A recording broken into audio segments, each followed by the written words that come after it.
There on the field, the pride of the Southland band crisply marches into the giant T. The rear, the roar of 97,000 fans rises with each rhythmic step. In the background, George Beaches is singing "Fight, Balls, Fight." The orange and white Shakers flood the air. The volunteers are ready at the north end of the football field to burst through the gate. They're coming now, racing onto the field through the giant T. In that magic moment that says, wherever you are, it's football time in Tennessee.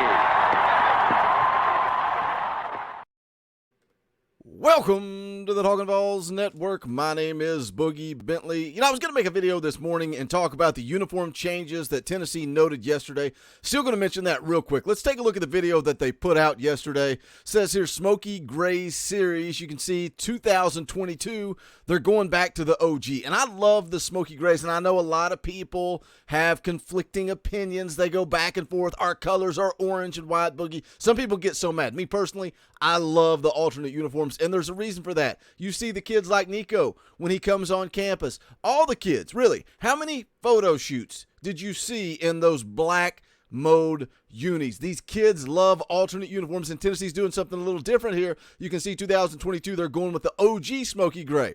Now, let's watch the clips. They show OG.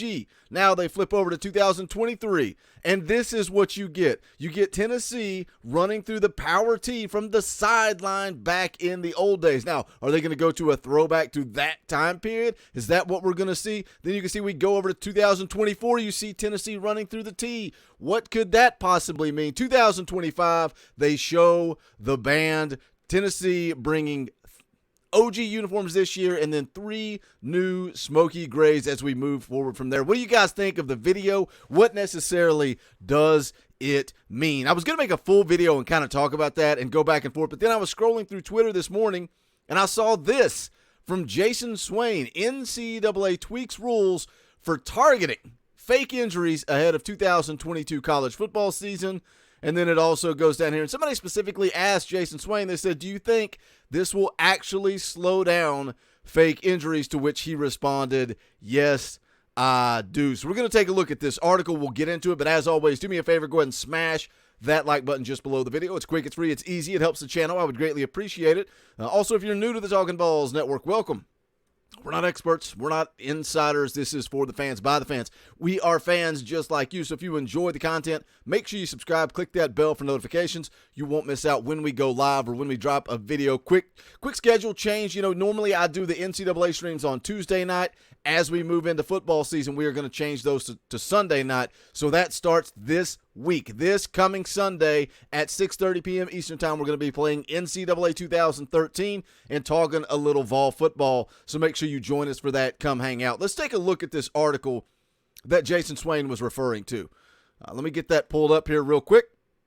Get my screen shared. Go over to this. It is from BleacherReport.com. That's where the article that Swain shared comes from. And we all know, talking about NCAA, the rule changes for faking injuries. They had mentioned it once before. It never really went anywhere. This is something that needs to be done. When you've got coaches like Lane Kiffin walking halfway onto the field, pointing for his player to hit the dirt, that's when you know you have a problem. And people call this Josh Heupel up-tempo offense. They call it a gimmick offense. It's just a gimmick. It's not really that great. It's just because you're going fast. Well, the way that college football works is it is up to you as a football program, as a coaching staff, to figure out a way to stop it. Now, do you really think that faking injuries is a legitimate way to stop? You're really going to call this Tennessee offense a gimmick when your response to up-tempo is by faking injuries, faking cramps, collapsing to the field? Let's go on and take a look and see what it has to say here.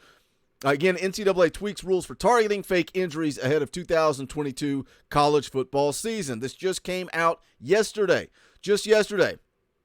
So it says here the NCAA is instituting a number of rule changes for the upcoming college football season, including some that deal with targeting, the faking of injuries to stop the clock, and no-huddle offenses. The Associated Press shared the changes. You can see the first rule there: players ejected in the second halves of games for targeting might not be suspended for the first half of the next game, depending on the results of the appeal. I'm not mad at that. I agree with that.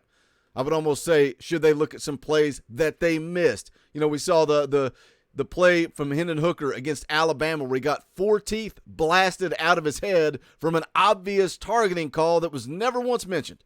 Never once mentioned anywhere, just completely ignored. But we all know the story with Alabama. So here's the hot topic. This is what everybody wants to talk about. Schools and conferences can report the potential faking of injuries to the National Coordinator of Officials, which could lead to penalties for the school involved. Now, I'll be honest with you guys. When I first read that, I said, okay, yeah, who cares?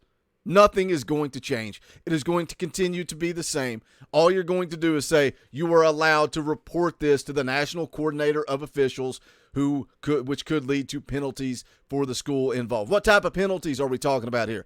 We're talking about the NCAA. Do you trust the NCAA to get anything about this right? After the game's over, then you can go and report it. What about the game? What about the game? The game's on the line. Ole Miss players are fainting left and right. We saw it in the Kentucky game, and it's only going to get worse in 2022. We talked about it during the fan call-in show on Wednesday. We had Eric Kane on for the first 20 minutes. Great conversation. If you missed that live stream, I encourage you to go back and listen to it.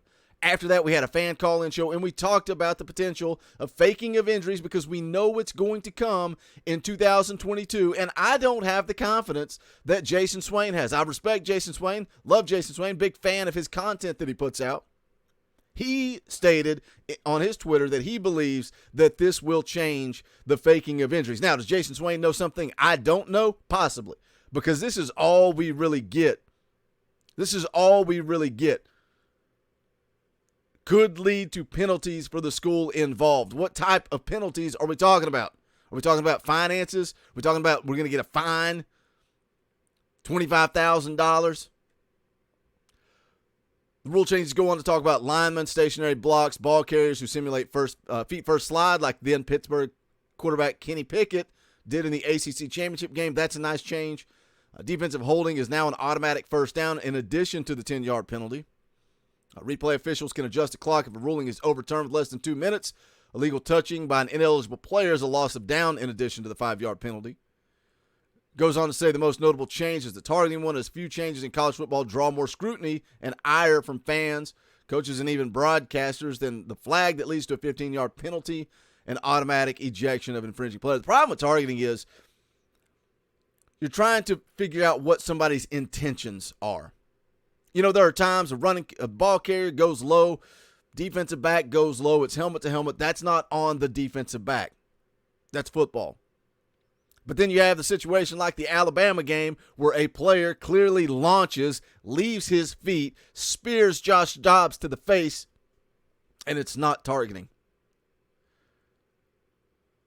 Really goes on to focus on that for the remaining part of the article.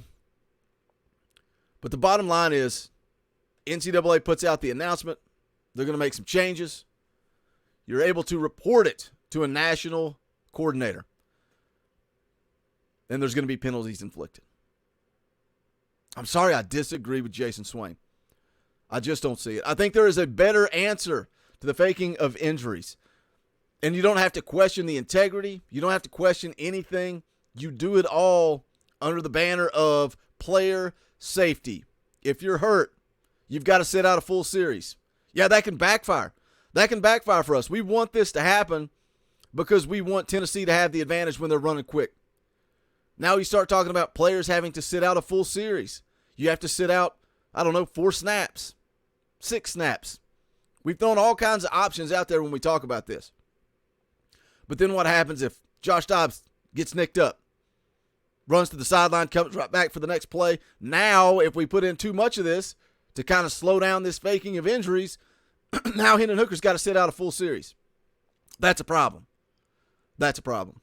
We'll see how it plays out. You guys hit the comment section. Let me know your thoughts. Will the NCAA actually do anything? Will the idea that you can report this to some national director sitting in an office somewhere, do you think this changes anything for the Tennessee offense this season against faking of injuries? Let me know in the comment section. Make sure you guys smash that thumbs up on the way out the door and go check out the official merchandise of the Talkin' VAWLS Network. You can go to bonfire.com/ youtube.com/store/talkinballs. Any and all support, greatly appreciated. As always, thank you to the new members coming into the channel. A lot of you guys flooding in. You get access to custom Talkin' Balls emojis. You get access to fan call-in shows during the live streams. Business is going to pick up in the post-game shows. It is going to be so busy that it's difficult to hit everybody's comment. I try to highlight as many member comments as possible during those live streams. So it's an opportunity to have your voice heard, support this channel, support what we do.